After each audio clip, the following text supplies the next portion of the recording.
This is the first part of the 100% completion guide to Korgan. This guide will cover the full 1000 gamer score included in the prologue, which is free to play under the Xbox game store.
So most of the achievements in this prologue will come through natural gameplay progression. A few that you will want to go for though in particular is using the frost attack of the mage here to freeze the enemies, as you can see, and then finish them off while they are frozen, because one of the achievements is get 10 kills and frozen enemies. Another one is, as you can see now, using the ranger, the hunter character to disarm any traps that you see, as another achievement will be by disarming 10 traps with the hunter. The rest are pretty simple and self-explanatory. You pretty much just want to aim to complete all main quest objectives as well as secondary objectives in your playthrough.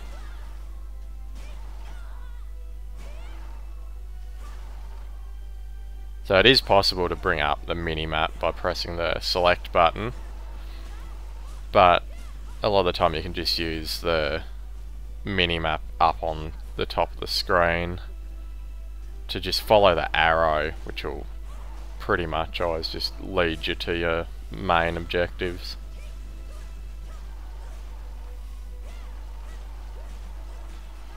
As you can see, those shielded enemies there can only be damaged by ranged attacks.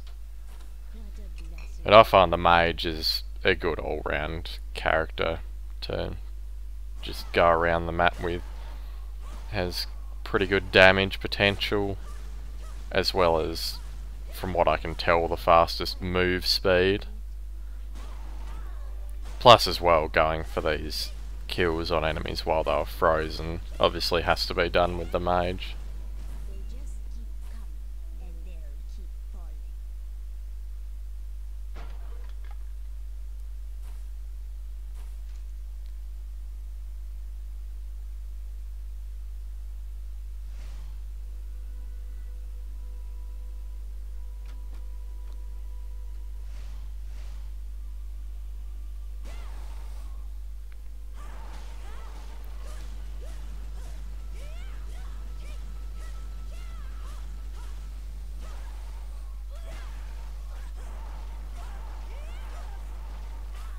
So as you can see, I've been poisoned.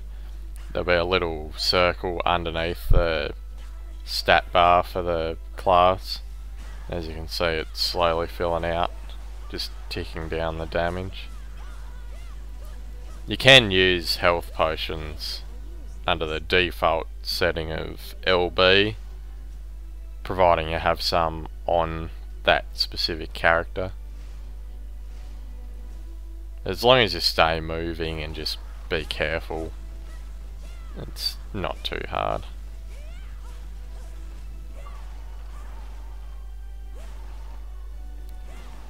So as you can see, there's the first achievement just for simply killing 10 enemies.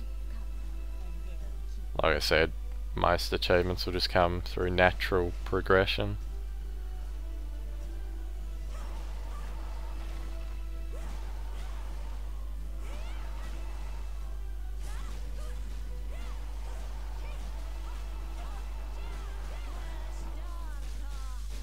As you can see, there's a special attack for the mage, which each class does have their own special attack that you use the B button once it's been charged.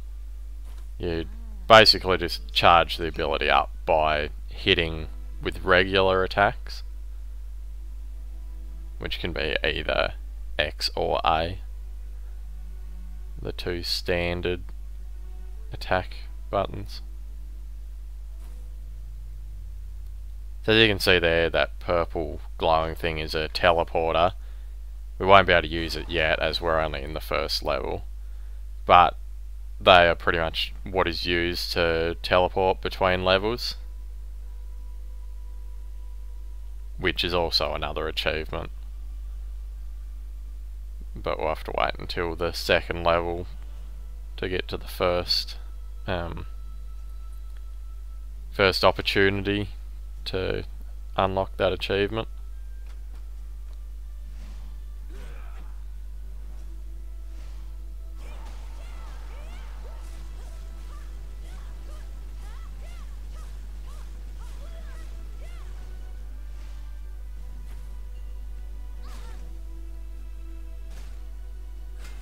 So as you can see there, I just walked straight through a trap and got poisoned.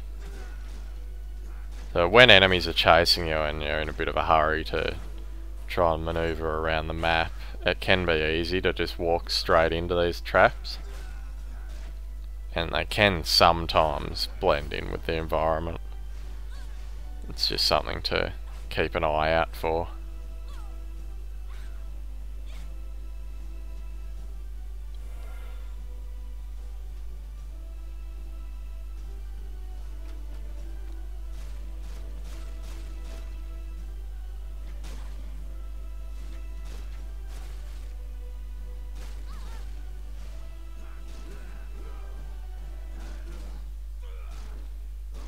The best strategy I've found using the warrior class is just to keep moving and circling around the enemy as you're swinging to try and minimize damage that you'll take.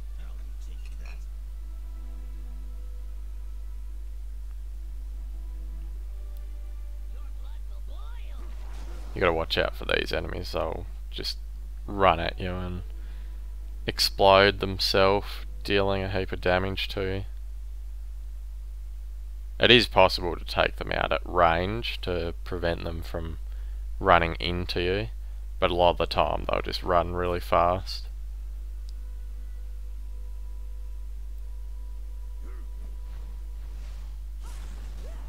So here's the first secondary objective, which is defeat a demon. It's pretty much just kill this enemy and that'll be that objective completed.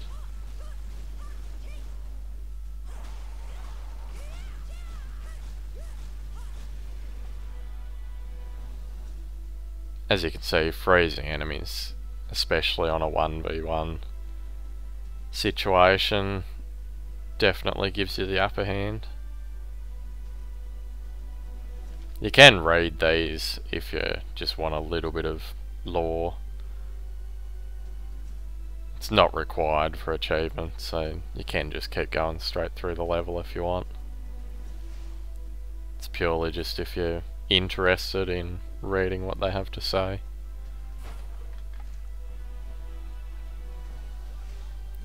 So now there'll be 5 of these portals to destroy. Pretty much just work your way around the map, destroying them, and just watch out for the extra enemies that'll spawn in and attack you.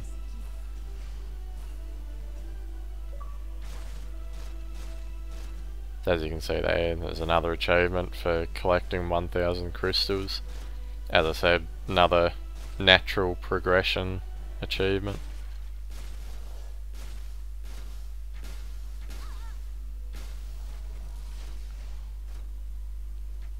And you'll notice as well, earning XP will result in level ups, which you can go in and upgrade different stats on specific classes, but you don't need to do it. It's just if you want to get into it and just optimize your setup, as well as any gear that you pick up, like different weapons and armor. You can go in and replace existing ones. Another one of those enemies that runs at you.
As you can see here, when you bring the map up, the objectives will be marked on the map.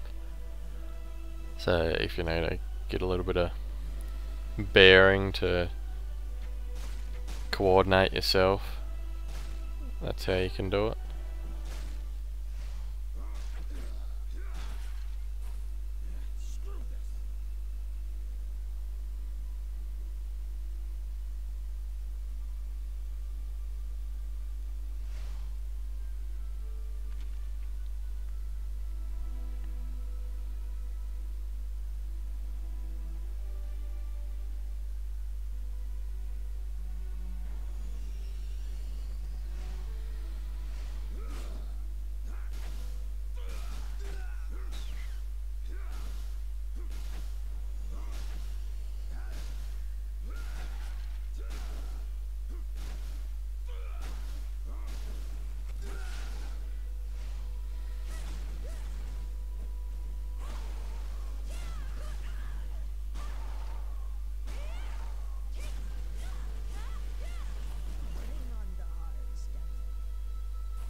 As you can see, that's the second and final secondary objective for this level.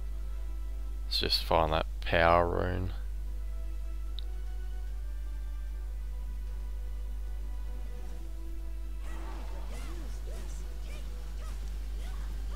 You'll notice some enemies, or like that portal there, are immune to certain attacks, like the freeze attack from the mage.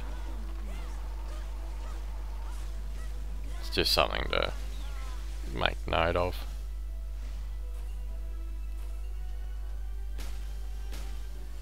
As you can see, the triple shot with the hunter does a lot of damage, especially up close, where you can make sure all 3 arrows hit.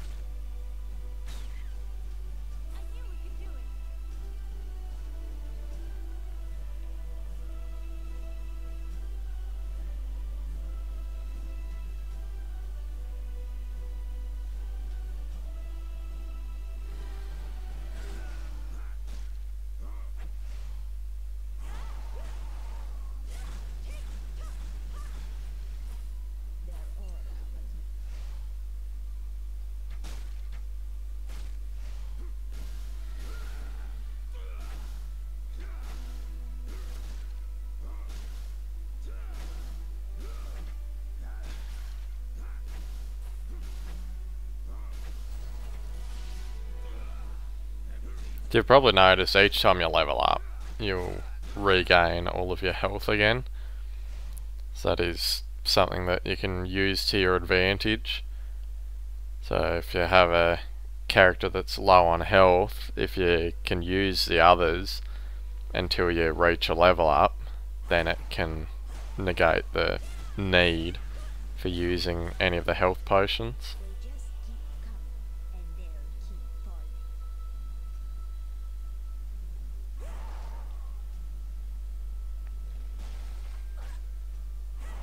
You have to be careful, these spiders can actually poison you.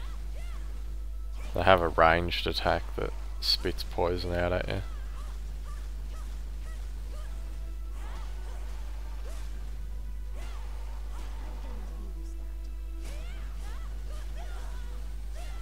Or they can just bite you like that.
So there's another main quest objective out of the way. Now all that's left in this level is to defeat the boss, which is the Spider Queen, and then it'll be on to the next level.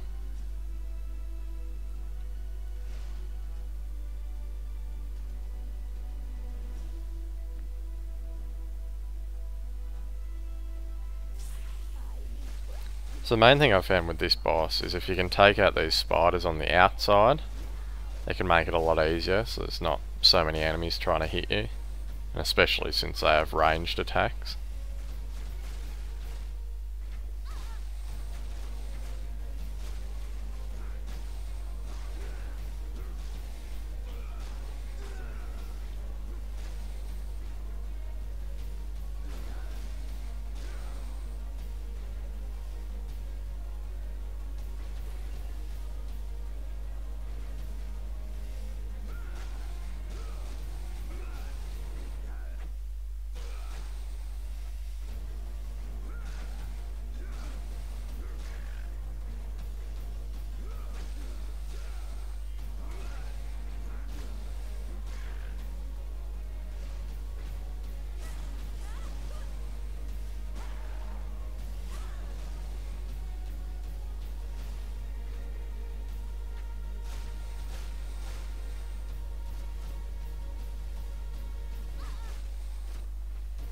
If there's any Dark Souls fans watching this, let me know down in the comments if this boss reminds you of Quelaag from the first game.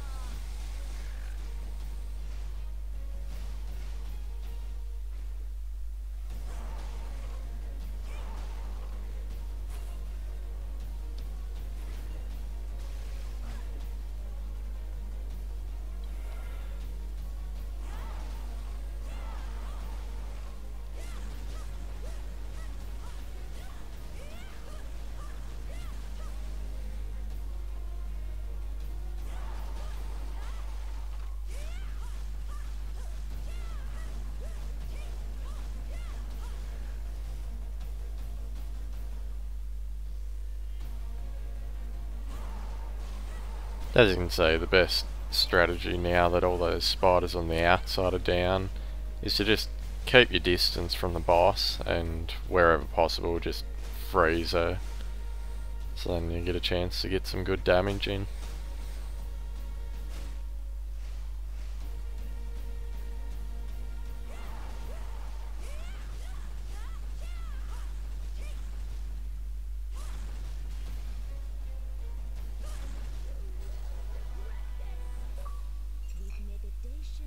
And there's the achievement for defeating the Spider Queen boss.